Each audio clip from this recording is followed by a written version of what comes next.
আসসালামু আলাইকুম, কেমন আছেন ভাই? সত্যি সত্যি এই খবরটা পড়তে গিয়ে আমার শরীরটা কাঁপছে খুশিতে। ঘুম থেকে উঠেই সৌদি মানব সম্পদ ও সামাজিক উন্নয়ন মন্ত্রণালয়ের এই সুখবরটি পাবো, সত্যি আমার কল্পনার মধ্যে ছিল না। শুরুতেই ধন্যবাদ জানাচ্ছি সৌদি বাদশাকে আবারও একটা সুযোগ দেওয়ার জন্য, সৌদি প্রবাসীদেরকে বড় একটা সুখবর দেওয়ার জন্য। আমি সুখবরটি বলছি পবিত্র মদিনা থেকে। আলহামদুলিল্লাহ, মদিনা শরীফে এসে এমন একটা সুন্দর খবর আপনাদেরকে জানাতে পারবো, কল্পনাও করিনি। আলহামদুলিল্লাহ।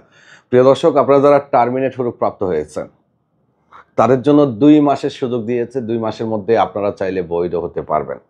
বলতেন না মিশাল ভাই কোনো সুযোগ দিবে না, সবসময় বলতাম সব কিছু আল্লাহর হাতে, আর সেটাই করেছে মহান সুবহানাল্লাহ তাআলা। আবারও আপনাদের জন্য একটা সুযোগ করে দিয়েছে সৌদি বাদশাহ। সেই সুযোগটা আপনাদেরকে দিয়েছে 1 ডিসেম্বর 2024 তথা আজকেই তো 1 তারিখ না ভাইয়া? 1 তারিখ থেকে আগামী 29 জানুয়ারি 2025 সাল পর্যন্ত, 29 জানুয়ারি তথা 60 দিন আপনি যদি টার্মিনেট হরুপ প্রাপ্ত হয়ে থাকেন তাহলে আপনি যে কোনো কফিল বা কোম্পানির কাছে বৈধ হতে পারবেন। এই সুযোগটা আপনাদের জন্য দিয়েছে। আর আপনি যদি টার্মিনেট হয়ে থাকেন, আপনার মোবাইলেও কিন্তু এই ধরনের মেসেজটা আসছে। যদি না আসে তাহলে মোবাইল চেক করবেন, যেখানে স্পষ্ট লেখা আছে শ্রমবাজার স্থিতিশীল করার জন্য মানব সম্পদ ও সামাজিক উন্নয়ন মন্ত্রণালয়ের প্রচেষ্টায় আগামী 1 ডিসেম্বর 2024 থেকে শুরু হওয়া বিদেশি কর্মীদেরকে একটা গ্রেস পিরিয়ড 60 দিনের দেওয়া হয়েছে, মঞ্জুর করা হয়েছে।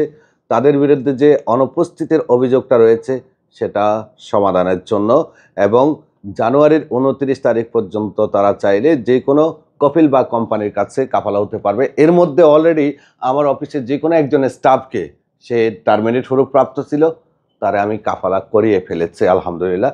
কারণ আমি চেয়েছিলাম বিষয়টা নিশ্চিত হওয়ার জন্য। আমি আপনাদেরকে কিছুক্ষণ পরেই ওই ভিডিওটাও দিব, তার তলব যে অ্যাকসেপ্ট করবে, করেছে, সব কিছু।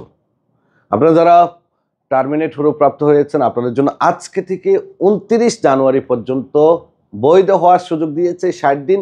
দয়া করে 60 দিনের মধ্যে বৈধ হয়ে যান, যে কোনো একটা কফিল খুঁজে। ভালো থাকবেন। আরও বিস্তারিত লাইভ নিয়ে আসতেছি ইনশাআল্লাহ আজকে মদিনা অফিস থেকে। আল্লাহ হাফেজ।